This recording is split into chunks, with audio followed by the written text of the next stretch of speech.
Miss Love. Magandang araw po sa lahat ng listeners ng channel na ito. Gusto ko lang i-share ang kwento kong to na hanggang ngayon hindi pa rin maalis sa isip ko. Ilang taon na rin ang nakararaan mula nang mangyari to, pero parang kahapon lang lahat sa pakiramdam ko. Noong mga panahong yun, nagtatrabaho pa ako sa isang malaking bahay sa isang subdivision. Ang mga amo ko ay si Madam Lily at si Sir Anton. Parehas na may kaya sa buhay. Kilala sa larangan ng mga negosyo at madalas wala sa bansa dahil sa business. Yung bahay nila malaki. Tahimik at parang palaging walang tao. Ang anak nila ay nasa ibang bansa na rin, kaya madalas kami lang ang naiiwan sa bahay. Ako, si Madam at paminsan-minsan ang mga bumibisita sa kanya. Miss Love, ako nga pala si Ronnie. 25 anyos lang nung mangyari ang lahat ng to. Boy po ako noon. Tagalinis, tagapalengke, tagasilbi. Wala akong ibang iniisip kundi ang trabaho ko at ang makaraos sa araw-araw. Pero may isang sikreto na hindi ko alam na magpapabago ng buong buhay ko. Dahan-dahan lang tong nagsimula. Hindi to biglaan. Si Madam Lily, 45 anyos na po. Maganda. Laging kalmado kong magsalita at may aura na parang nakakatakot. Yun bang parang mahihiya kang lapitan? Sopistikada at kahit na may edad na, hindi to halata sa kanya. Sexy nga to eh. Alaga ang sarili dahil nga mayaman. Noong una, mataas talaga ang tingin ko sa kanya. Amo siya at ako'y empleyado niya lamang. Pero nang malaman ko ang sikreto niya, doon na nagbago ang lahat. Dahil nahuli ko siya, Miss Love, na may affair sa kumpare ng asawa niya, si Sir Fred. Kumpare ito ni Sir Anton. Madalas siyang dumadalaw sa bahay kapag nandito ang amo kong lalaki. Normal lang naman, nag-uusap tungkol sa mga negosyo, kwentuhan, minsan dito na rin kumakain. Mukha siyang maayos kausap. Wala siyang masamang impresyon sa akin. Pero may mga gabi na napapansin ko na mas tumatagal siya sa bahay kahit wala naman doon si Sir Anton. At doon nagsimulang magbago ang pakiramdam ko. May mga tinginan silang dalawa. May mga ngiti na parang hindi pang karaniwan sa magkumparing normal lang ang relasyon. Pinipilit kong hindi mag-isip ng masama. Kasi sino ba naman ako para manghusga? Sino ba ako para makialam? Boy lang naman ako. Pero isang gabi, nagbago ang lahat. Bago ko ikuwento yon, gusto ko munang linawin. Hindi ko intensyon na manira o magdala ng intriga. Gusto ko lang ilabas kung ano yung nakita ko noon. At kung bakit hanggang ngayon, hindi ko pa rin nakakalimutan ang alaalang yon. Sa gabing iyon, tahimik ang buong bahay. Wala ang amo kong lalaki. Nasa ibang bansa. Si Madam Lily lang ang naiwan at ako. Una, pinabili niya ako sa bayan.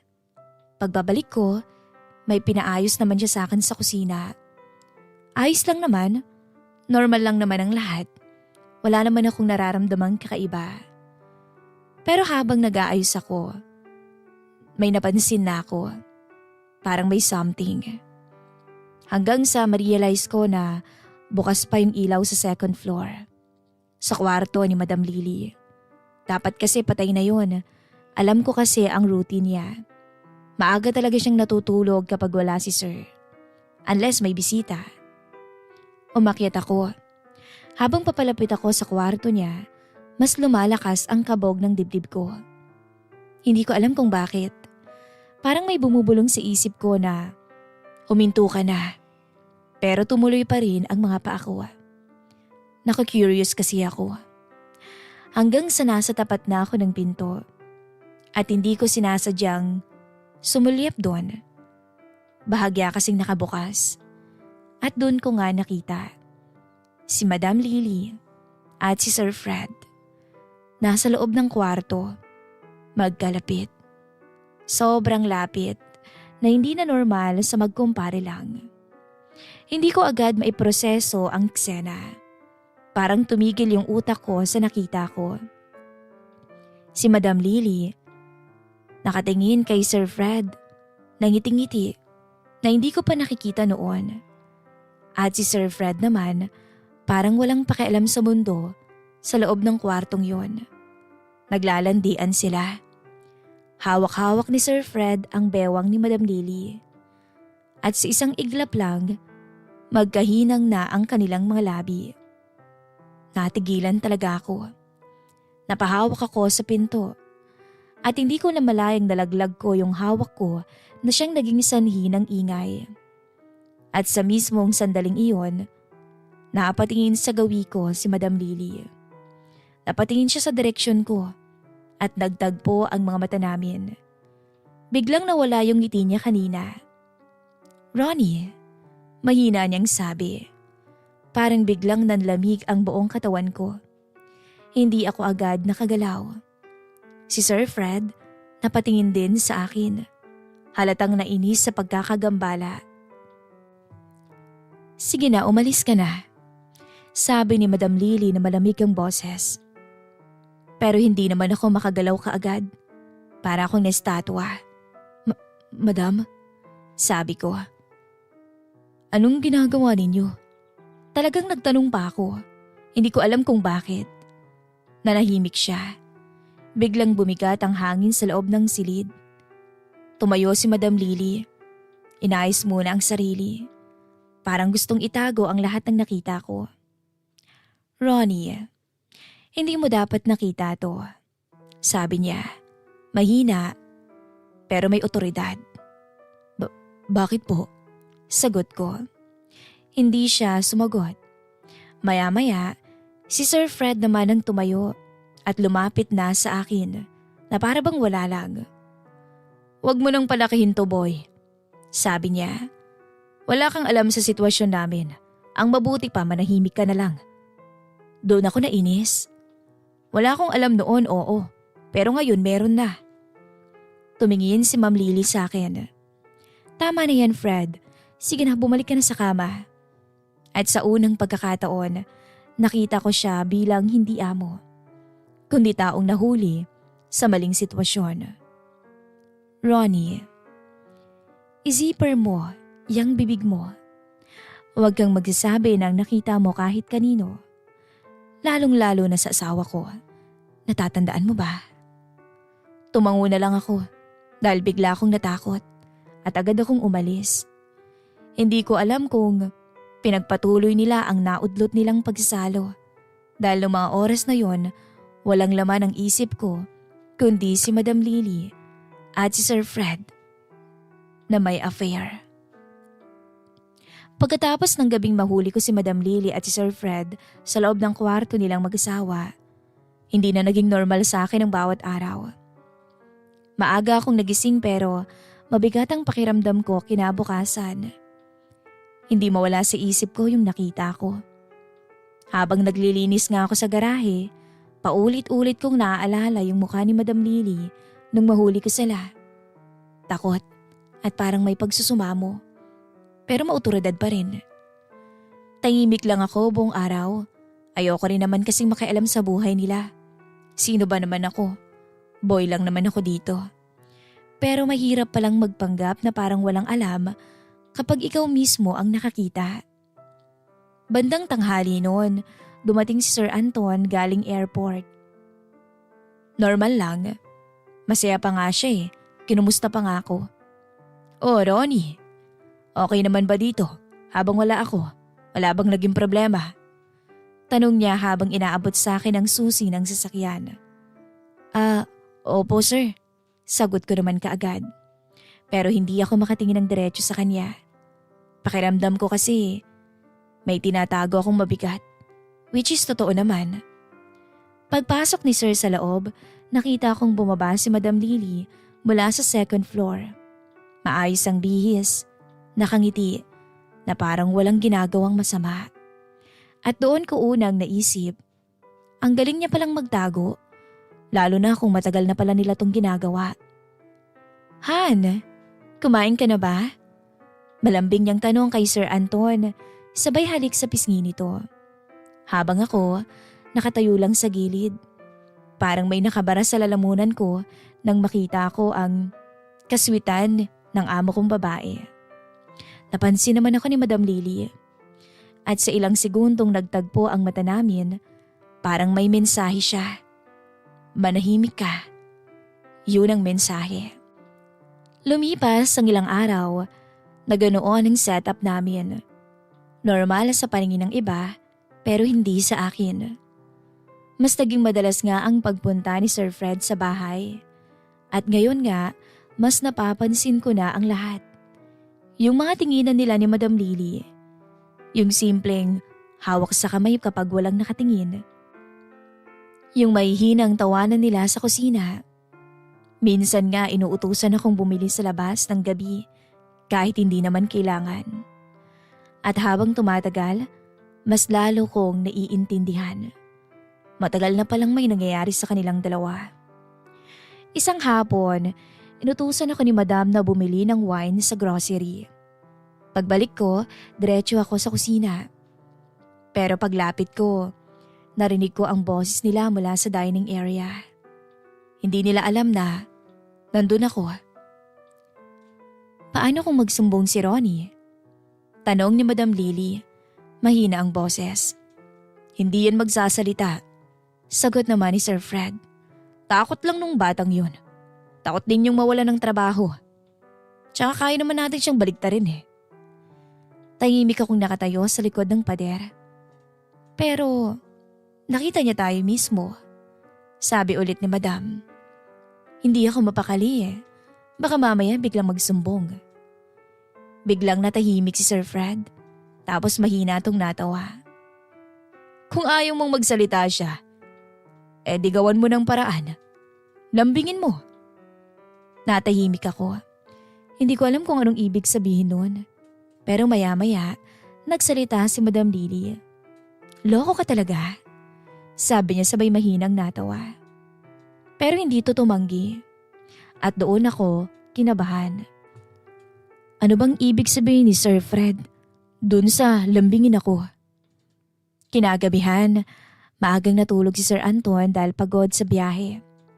Ako naman, nag-aayos ng mga gamit sa kusina nung biglang bumaba si Madam Lily. Nakaduster lang siya. Basa pa ang buhok niya, halatang bagong ligo. Ronnie? Tawag niya. Yes po, Madam. Punta ka nga saglit sa taas. May papakuha lang ako. Normal na utos lang, pero iba yung tingin niya ng mga oras na iyon. Mas malambing kesa dati.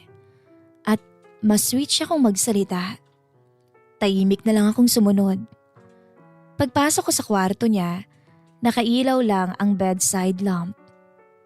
Tahimik din ang buong bahay. Nandyan po yung ipapakuha ninyo? Tanong ko. Hindi siya agad sumagot. Lumapit siya sa akin ng dahan-dahan. Ronnie, galit ka ba sa akin? Tanong niya. Nagulat naman ako. Ako, hindi po, Madam. Pero simula nung gabing makita mo kami, parang umiiwas ka.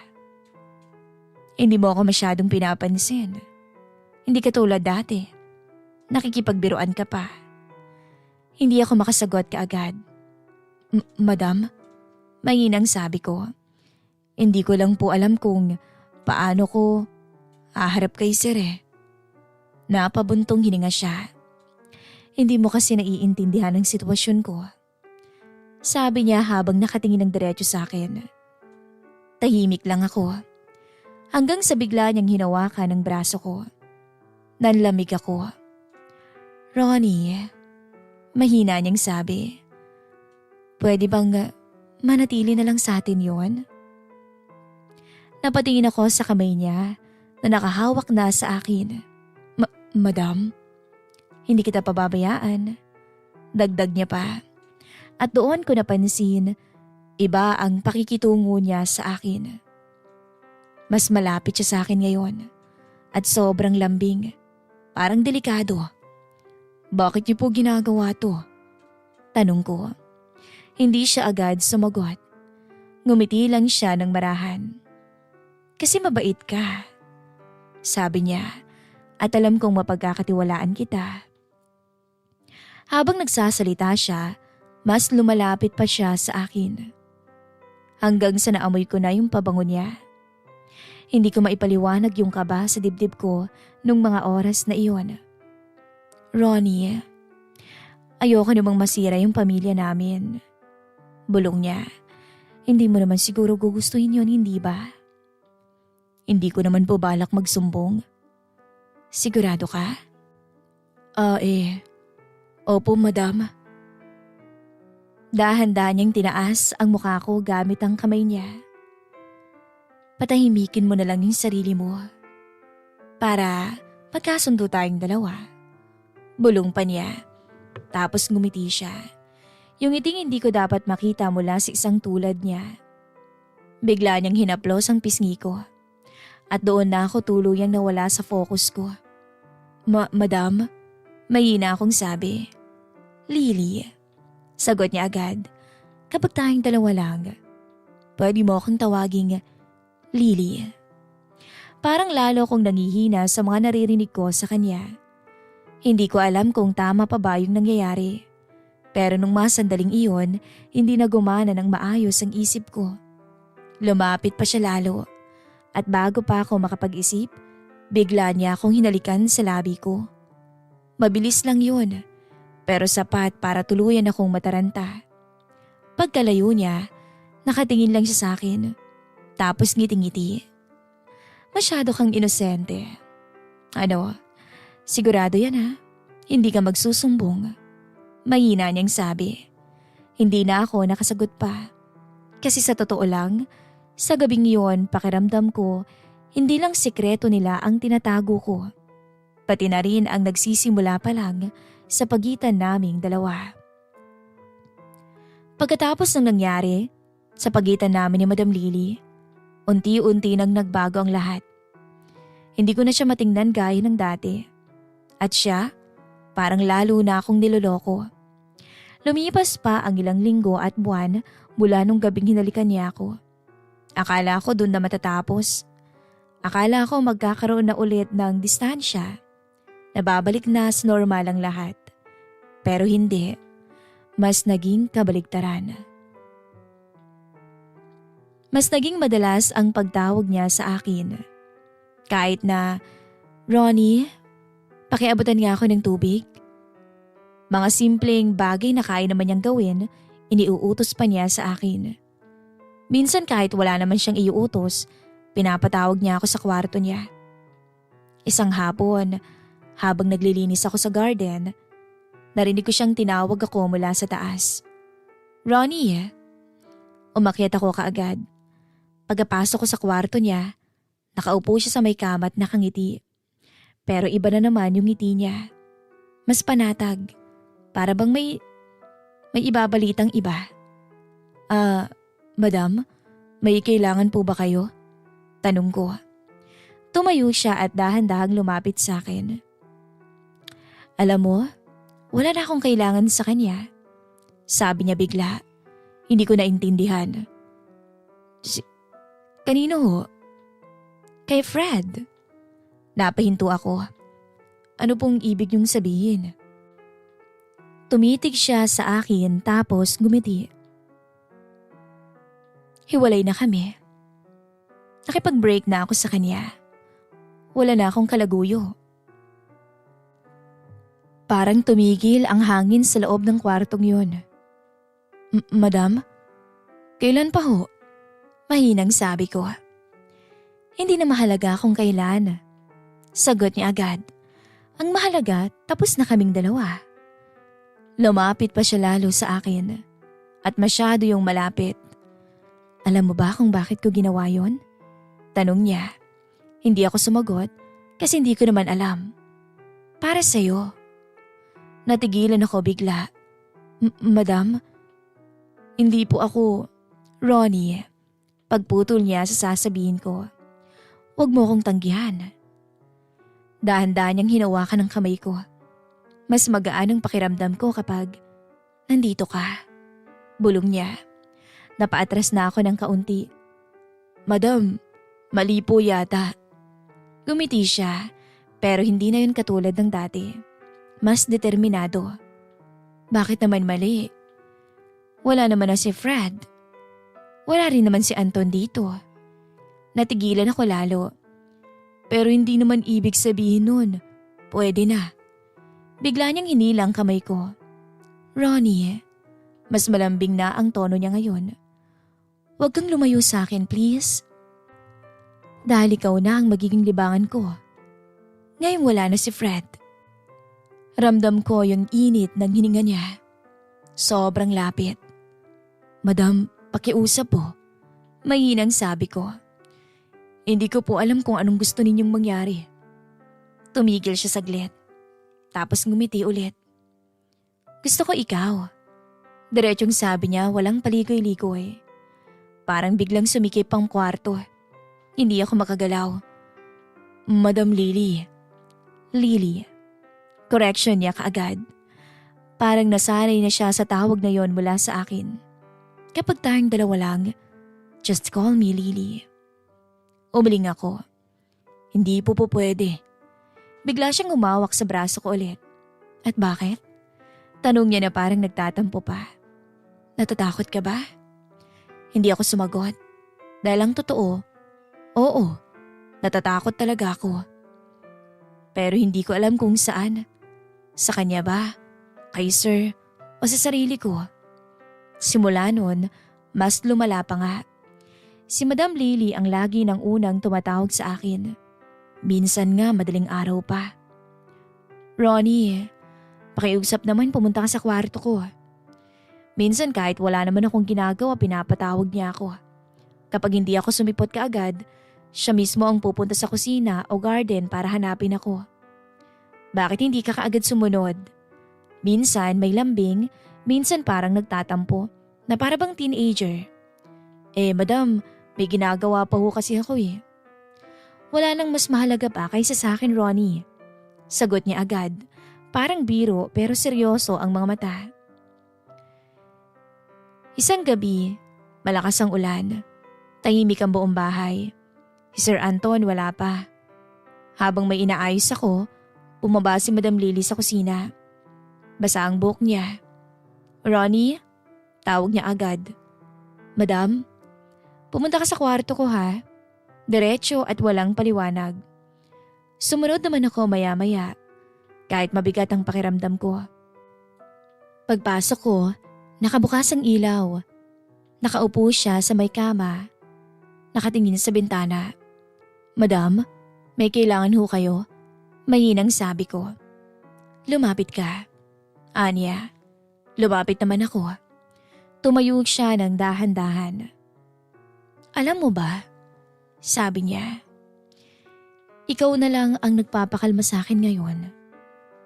Hindi naman ako sumagot. Hindi si Fred. Hindi rin si Anton. Lumapit pa siya ng mas malapit. Ronnie. Hinawakan niya ang pisngi ko. At doon na ako tuluyang bumigay, Miss Love. Nung halikan niya ako sa labi ko ulit, libo-libong kuryente ang naramdaman ko. Hindi na naman ako makapaniwala. Sa isang iglap, nakita ko na lang yung sarili ko na nasa kama na nilang mag-asawa. Habang kasalo sa kama si Madam Lily. Grabe. Hindi ko talaga inaasahan ang nangyaring yun sa akin. At hanggang ngayon, Miss Love, nakatatak pa rin yun sa isip ko. At hindi pa rin ako makapaniwala. Ramdam na ramdam ko yung gigil ni Ma'am Lily sa akin nung mga oras na iyon. Para siyang isang sabik na babae. Ewan ko ba kay Madam? May asawa naman siya. Pero kung umasta, para bang byuda. Na ilang taon nang walang nakakasalo sa buhay. Hanggang ngayon, Miss Love, dala-dala ko pa rin ang alaala sa bahay na iyon. Hindi dahil proud ako sa mga nangyari, kundi dahil may mga bagay talagang mahirap kalimutan kahit gustuhin mo pa. Lumipas pa nga ang ilang buwan matapos na maging malapit kami ni Madam Lily. Hindi na talaga normal ang lahat kasi kapag gusto niya, may nangyayari sa aming dalawa. Kapag wala si Sir Anton, ako ang palaging kasama niya sa bahay na para bang ako ang asawa niya. Minsan sabay kaming nag-aalmusal o kaya nagkakape sa garden. Minsan tatawagin niya ako sa sala para lang may kakwentuhan siya. At habang tumatagal nga, mas lalo kong nararamdaman na para bang ayaw na niya akong mawala sa tabi niya. Ronnie, dito ka na lang muna. Madalas niyang sabihin kapag tapos na akong magtrabaho. Minsan nga tatawa siya habang nakatingin sa akin. Hindi ko alam kung anong dapat maramdaman ko noon. Kasi kahit alam kong mali, nasanay na rin ako sa presensya ni Madam. Pero dumating din yung araw na nagbabago sa lahat, Miss Love. Isang madaling araw kasi noon, nagising ako sa tawag mula sa probinsya. Yung kapatid kong babae ang nasa kabilang linya at iyak ng iyak. Binalita sa akin na wala na raw ang nanay namin. Parang bumigat bigla ang lahat.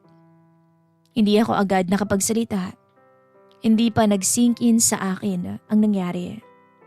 Tahimik lang ako habang hawak ang cellphone. Kinabukasan nga, nagpaalam ako agad kay Sir Anton. Nasa dining area siya noon at nagkakape. Sir, magpapaalam ho sana ako kung pwede kong umuwi muna sa probinsya namin. Namatay po kasi ang nanay ko. Condolence, Ronnie. Sabi niya agad. Sige lang, umuwi ka. Huwag ka munang mamroblema dito sa bahay. Family come first. Salamat po, sir. Wala siyang maraming tanong. Mabait naman kasi talaga si Sir Anton mula pa noon sa akin. Pero iba ang naging reaksyon ni Madam Lily. Nung sinabi ko sa kanya, natigilan siya. Parang hindi niya agad tinanggap yung narinig niya. Kailan ka aalis? Tanong niya kaagad. Bukas na po siguro, Madam. Tahimik siya. Tapos umiling ng bahagya. Ilang araw ka doon? Baka mga 1 linggo, Madam. Patapusin ko lang ang libing ng nanay ko. O sige, pero bumalik ka din agad pagkatapos, ha? Bago ko umalis kinagabihan, pinatawag niya pa ako sa kwarto niya. Babalik ka, okay? Opo. At doon, huling beses na may nangyari sa aming dalawa, Miss Love.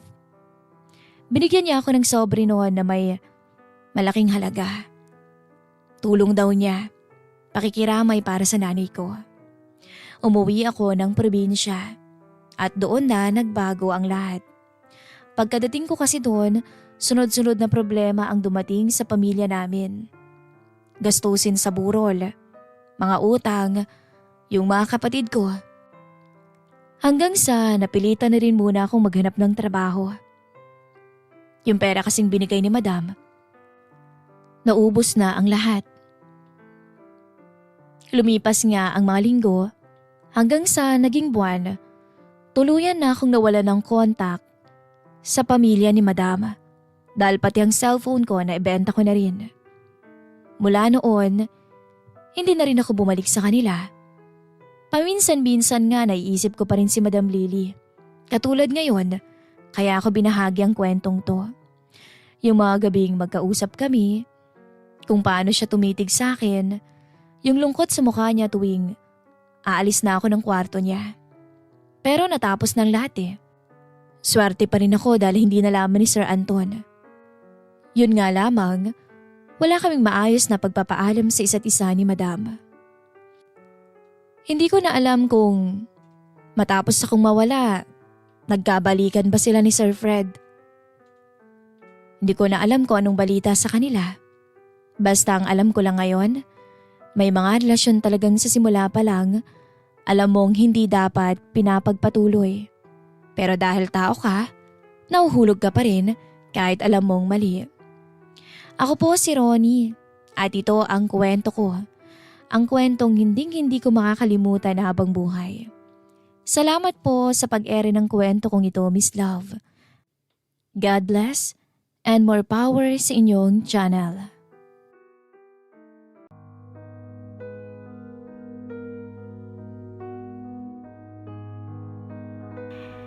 Imposible naman na hindi ka pa nagkaka-girlfriend. Sa isang binatang katulad mo, parang hindi naman yata ako naniniwala sa mga sinasabi mo. Totoo ho yun. Wala pa ho akong karanasan. Gusto kong manligaw, pero nahihiya pa rin ho ako hanggang ngayon. Kung gusto nyo pwede bang ako muna habang wala pa si Tito Willie? Pwede naman, di ba? At wala naman hong makakaalam. Teka nga, ano ba naman Gio yung sinasabi mo? Huwag mong sabing nalasing ka na agad sa iniinom natin. Hindi naman ho kasi ako nagbibiro. At hindi pa naman ho ako ganun kalasing. Sadyang nagkaroon lang siguro ako ng lakas ng loob na isuggest to sa inyo. Parehas naman tayong makikinabang. Ikaw, dahil malayo ka sa asawa mo, habang ako naman Sabi nila, mahirap ang long-distance relationship dahil punong-puno ito ng tukso at pagsubok. Pero sino nga ba ang mag-aakala na sa mismong bahay pa namin ng asawa ko, sa gitna ng aking kalungkutan at pag-iisa, doon ko matatagpuan ang bawal na pag-ibig na siyang sisira pala ng samahan naming pamilya. Ito po ang aking kwento. Sana'y pakinggan niyo ito hanggang dulo. Siguro naman sa kwento ng buhay kong ito ay may aral kayong matututunan na huwag gagayahin ang isang babaeng katulad ko. Isang babaeng hanggang ngayon ay patuloy pa ring hinahanap ang kapatawaran ng mundo. Isang mapagpalang araw po sa inyong lahat. Ako nga po pala si Nancy. Hindi ko ho tunay na pangalan. 40 years old na at nakatira sa isang simpleng bahay sa isang probinsya rito sa Pinas. Hindi ko na lamang babanggitin kung saan. Ang aking asawa na si Willie ay 45 years old na. Isang masipag na caregiver at OFW sa abroad. 2 ang anak namin. Parehong nasa kolehiyo na at doon namamalagi sa Maynila para mag-aral. Sa simula, napakaayos ng buhay namin ni Willie. Kahit na medyo may edad na kaming dalawa, ay matibay pa rin ang aming pag-iibigan. Ngunit hindi ko talaga akalain na isa-isang iglap lang ay masisira ang pamilyang iniingatan ko. Nang dahil lamang sa may namagitan sa amin ni Gio, ang anak ng panganay niyang kapatid. 24 years old pa lang ang binata. At alam kong kasalanan ko ang lahat kung bakit ito nangyari sa amin. Ako ay isang babaeng marupok. Ang pangungulila ko sa asawa ko ay hindi sapat na dahilan para sabihin kong nagkulang ang mister ko sa akin. Dahil kung tutuusin ay parehas kaming malayo sa isa't isa.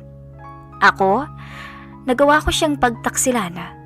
Samantalang ang mister kong nasa abroad ay hindi man lang nagawa na maghanap ng ibang babae. Isang kasalanan na walang kapatawaran at hanggang ngayon ay pinagsisisihan ko.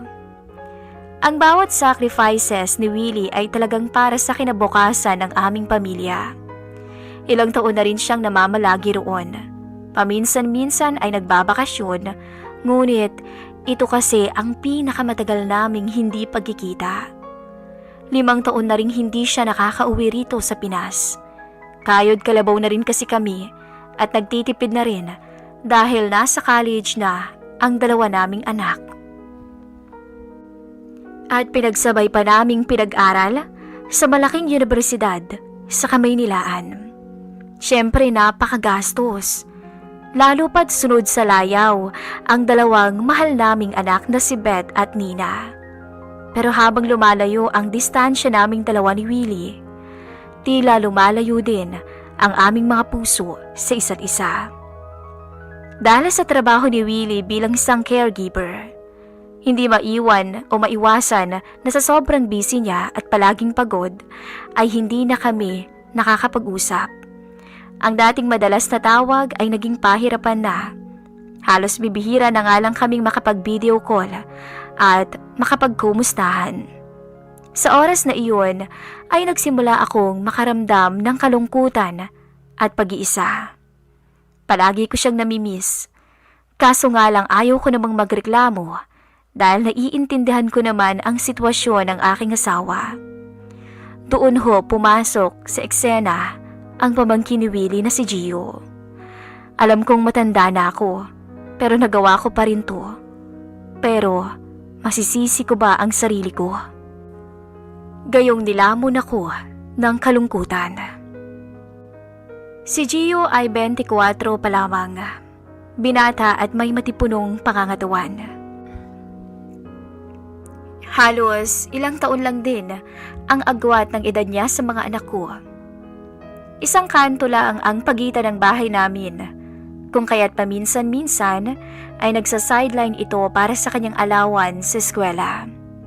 Medyo may kalayuan din kasi ang public school kung saan siya nag-aaral. 4th year college na ito. Kaya't kailangan niya rin ng malaking halaga para sa mga baon niya at para na rin sa motor na hinuhulugan niya. Palagi siyang tumutulong sa akin sa mga gawaing bahay, lalo na sa pag-iigib ng tubig. Hindi rin kami nagpagawa ng gripo dahil may poso naman kami sa likod ng bahay. Kahit na may gripo man kasi sa aming lugar, ay napakaunti naman ng lumalabas na tubig. Si Gio, dahil wala pa siyang trabaho, ang madalas na gumagawa nun. Sa tuwing nakikita ko siyang nagbubuhat ng timba-timba na tubig, kitang-kita ko ang tibay ng kanyang mga bisig. Palagi siyang nakangiti at sobrang bait niyang bata. Hindi ko alam kung paano, pero unti-unting nakaramdam ako ng kakaiba sa tuwing nasa bahay siya. Para akong nakahanap ng isang karamay sa bahay na ako lamang ang mag-isa. Masasabi kong ang tahimik kong mundo ay naging masaya at makulay. Nagsimula ang pagiging close namin, Miss Kay, dahil sa minsan niya akong dinadamayan. Madalas ko siyang pinaglulutuan at nagkukwentuhan kami tungkol sa aming mga buhay-buhay. Wala namang mali siya yun dahil hindi naman siya iba sa aking asawa. Siya ang naging kasama ko sa mga panahong pakiramdam ko ay nag-iisa ko. Kapag may sakit ako at wala ang aking mga anak at wala rin ang aking asawa, siya lang ang nakakasama ko. Hanggang sa hindi ko na malayan na ang mga kwentuhan namin ay nauwi na pala sa mas malalim na usapan. Lahat ng problema at nararamdaman kong lungkot ay naikuwento ko kay Gio. Pati na nga ang pagtatampo ko sa aking asawa ay nasasabi ko na rin sa kanya. Naiintindihan naman niya ako at doon lamang ako nakaramdam na hindi pa rin pala ako nag-iisa sa buhay. Isang araw, tulad ng dati, nag-iigib si Gio ng tubig para sa pagligo ko. Nakatayo ako sa labas ng banyo, nakabalot ng tuwalya, habang tumitip pa sa cellphone ko at hinihintay siya. Masyado kasing maalinsangan ang araw na yun dahil wala na namang kuryente maghapon. Tita Nancy, eto na po yung tubig. Sabi niya at inilapag ang timba sa paanan ko. Ngumiti ako. Salamat, Gio ah.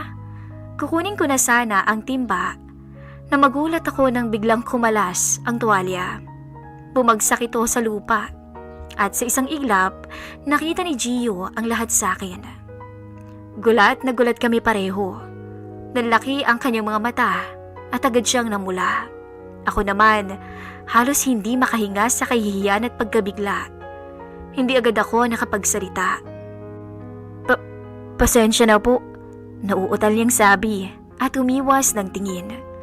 Labis-labis ang kahihiyang naramdaman ko noon hanggang sa na-realize ko na lang ang biglang pagkawala ni Gio sa aking harapan. Siguro'y sobrang nahihiya din yun dahil sa nakita niya. Nang muli kaming nagkita ay wala pa rin kaming imikan. Nagpapakiramdaman sa isa't isa hanggang sa lumipas ang araw at buwan. tuluyan na rin kaming dalawa na nakamove on sa nangyari. Isang araw, isang madilim na gabi, nakaupo ako sa may sala noon, nagiinom ng mag-isa. Ito na ang naging karamay ko kapag nalulungkot ako at di ako makatulog. Namimiss ko ang aking asawa, pati na rin ang 2 kong anak. Sa totoo lang, napakahirap ng mag-isa. Nilalamon ako ng kalungkutan. Naaalala ko ang mga panahong magkakasama pa kaming lahat. Nagtatawanan habang nag-aasaran. Ngayon, telepono na nga lang ang koneksyon namin. Ay hirap na hirap pa rin kaming magkausap. Pakiramdam ko, nawawala na ng oras si Willie para sa akin. Nawawala na siya ng pakialam. Para bang kayod na lamang siya ng kayod at wala na yatang balak pang umuwi ng Pinas. Paano naman ako? Paano ang pangangailangan ko? Nagulat ako nang mag-ring ang aking telepono. Nakita kong tumatawag si Willie, kung kaya't dali-dali ko itong sinagot. Mapupungay na ang aking mga mata dahil sa kalasingan, ngunit carry ko pa naman. Nang makita niya ako ay napakunot ang noon nito. Umiinom ka na naman ba? Nginitian ko lamang siya ng matamis at pinakita ang beer na nasa mesa. Alam mo namang ito lang ang pampatulog ko, 'di ba, pag namimiss ko kayo. Ilang linggo na rin tayong hindi nagkakausap. Miss na miss na kaya kita. Kailan ka ba uuwi? Patuloy ko pa, subalit napailing siya. Nancy, alam mo namang hindi pa pwede dahil nag-aaral pang mga anak natin sa kolehiyo. Kayod kalabaw na nga ginagawa ko dito para matustusan lang yung pag-aaral ng dalawa. Ang allowance nila, ang renta ng tinutuluyan nila sa school, at ang mga school projects. Alam mo namang hindi biro ang gastos natin. Ilang taon na rin naman, uuwi na ako at magkakasama na rin tayo. Sabi nito, ngunit nagmatigas ako. Sinasabi mo bang wala akong ambag sa allowance ng mga anak natin? Nagtitinda naman ako rito May isa kasi akong maliit na sari-sari store, subalit matumal naman ang bentahan dahil marami na akong kakumpetensya. Napabuga ako ng hangin. Miss na talaga kita. Ilang taon na rin akong nagtitiis. Kailangan ko rin naman ng karamay. Nag-iisa na lang ako lagi dito sa bahay. Sobra akong nalulungkot. Halos hindi na nga rin ako makahingi. Naiiyak ko pang sabi sa kanya. Naiintindihan naman kita. Malungkot din naman ako dito sa abroad Pareho lang naman tayo. Konting tiis na lang, okay? Sige na, i-end ko na to. Kinumusta lang talaga kita. Magtatrabaho na rin ako. Magpapadala nga pala ako sa bukas pambayad sa tuition nila. Pati na rin ang panggastos mo dyan. I love you. Magsasalita pa sana ako, ngunit hindi ko na iyon natapos dahil pinatay na niya ang tawag. Napahinga ako ng malalim at napahilot ang ulo. Hindi ko alam kung makakaya ko pa bang tiisin ang buhay naming ito. Hindi ko na malaya na biglang bumukas pala ang pinto. Si Gio ang nakita ko. Gising pa ho pala kayo? Tanong niya. Halatang nagulat nang makita kong nagiinom na naman. Oo medyo may tama na rin pero kaya pa naman. Nagsimula kaming mag-inumang dalawa. Magkwentuhan. Ang lahat ng pait at kalungkutan na matagal ko nang kinikimkim sa ikaibutura ng aking puso ay nasabi ko sa kanya. Ang pagod sa paghihintay at ang sakit dahil sa nag-iisa na lang ako rito sa bahay. Lahat ng yon ay nilabas ko kay Gio. Nakinig lang siya ng tahimik. Ang kanyang mga mata ay nakatingin sa akin ng may pag-aalala. Tita Nancy, sabi niya. Lumapit to at umupo pa sa tabi ko. Ang kanyang boses, malambing at puno ng simpatsya para sa akin. Hindi naman ho kayo nag-iisa Nandito naman ako. Pagkatapos, hinawakan niya ang kamay ko. Gumaan ang pakiramdam ko nang matapos akong magkwento sa kanya. Nagkatitigan kami. Sa mga mata niya, nakita ko ang pag-unawa at isang emosyon na hindi ko inaasahan.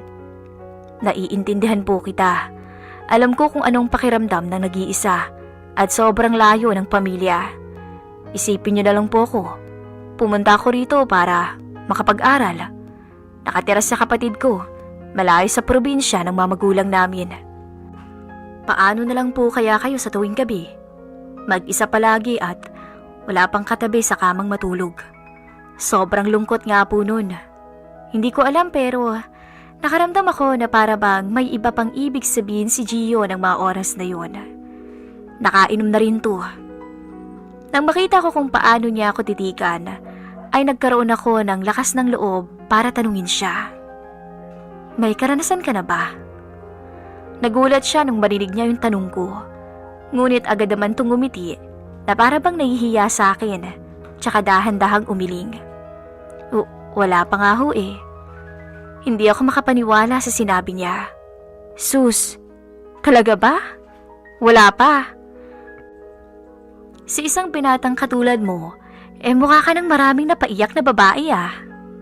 Wala pa po talaga, promise. Natatawang sabi niya pa, ngunit biglang sumeryoso ang muka. Gusto ko naman pong magkaroon na ng karanasan, pero nahihiya kasi akong manligaw eh. Kayo ho, baka gusto niyo akong turuan. Napaawang ang labi ko habang nakatitig sa seryoso niyang muka. Tumawa ko ng mahina.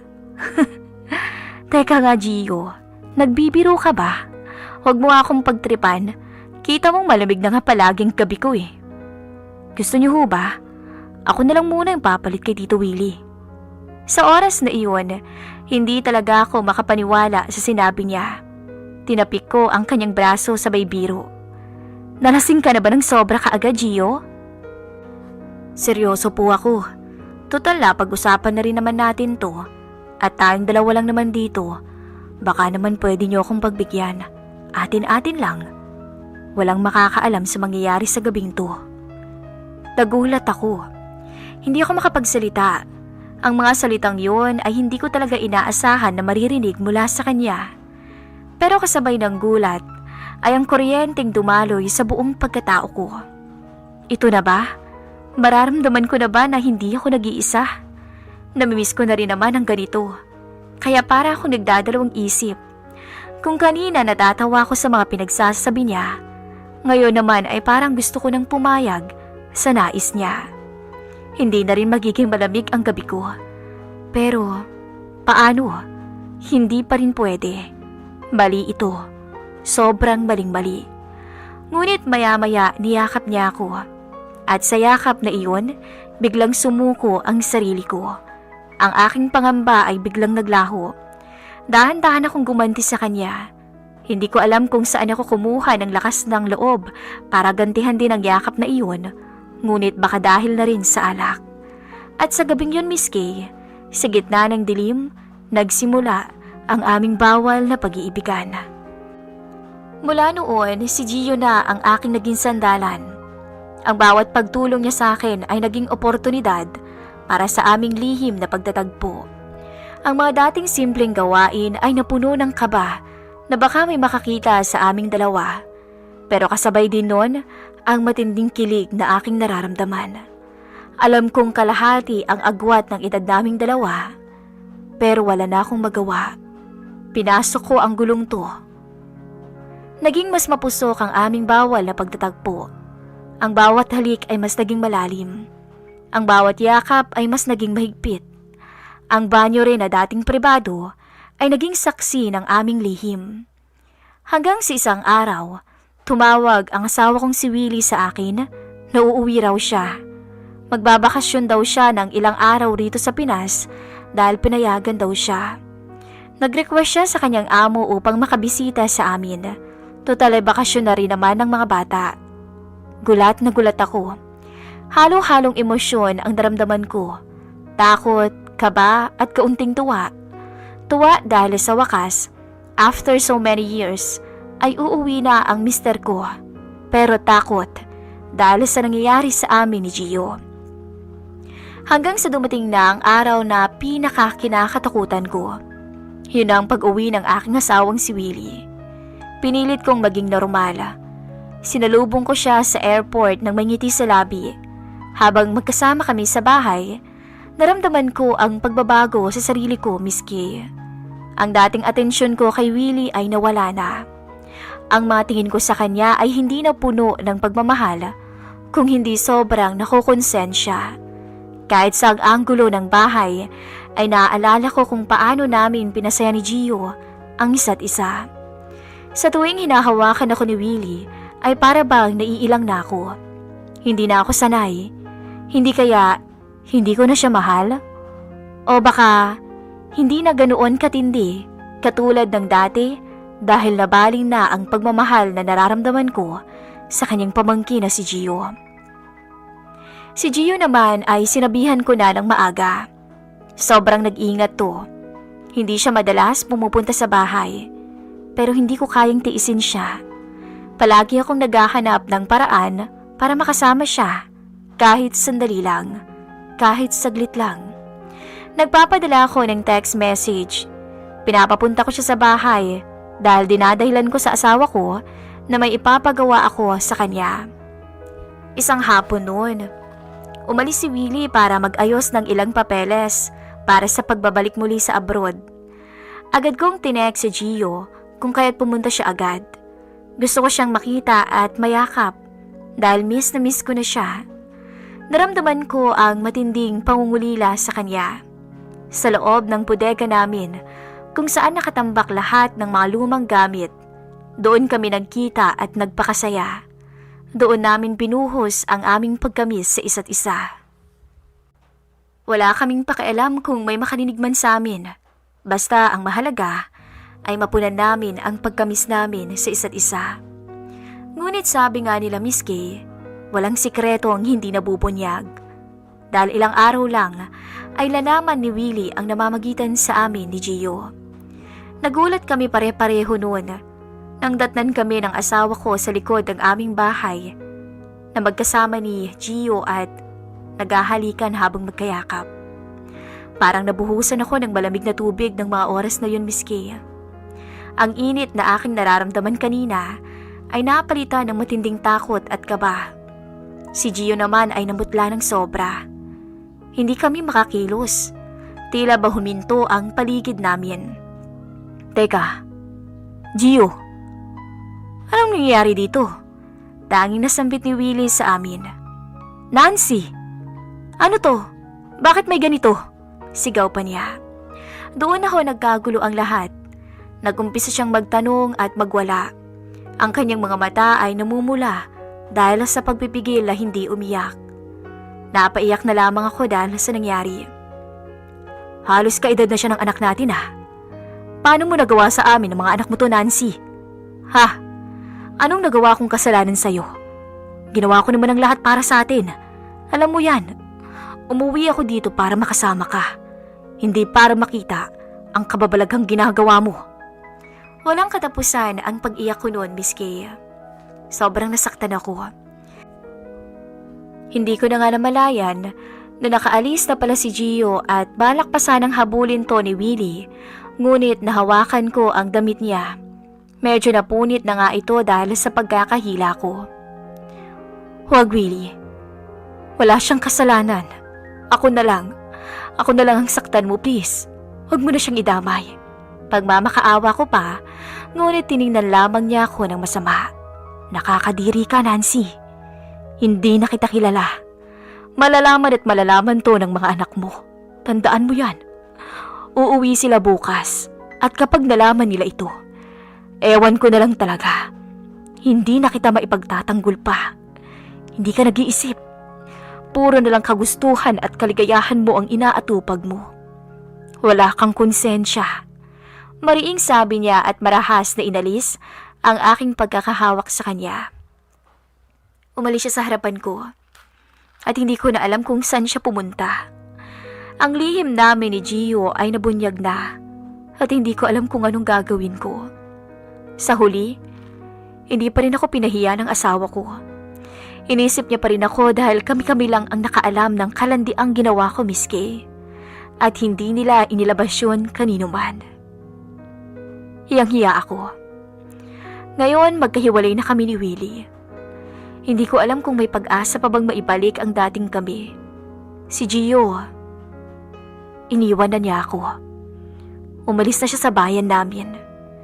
Iniwan niya ako dahil natakot siya sa kahihiyang mararanasan.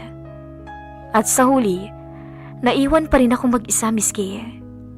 Ang lahat ay nasira, pati na ang relasyon namin ng aking mga anak. Hindi sila makapaniwala sa ginawa ko. Hindi ko na rin alam kung ano ang gagawin ko sa buhay ko. Wala nang pamilyang matatawag kong sa akin. Wala na ang kapayapaan at kasiyahan na matagal kong hinangat. Ang tanging naiwan lamang ay ang sakit at pagsisisi sa lahat ng aking ginawang kabalbalan. Iniwan na nila ako. Lahat sila ay pumuntang Maynila. At ngayon, mag-isa na naman ako. Alam kong bumalik na rin si Willie sa abroad. Gusto ko sana siyang kontakin, ngunit sobrang nahihiya ako, Miss Kay.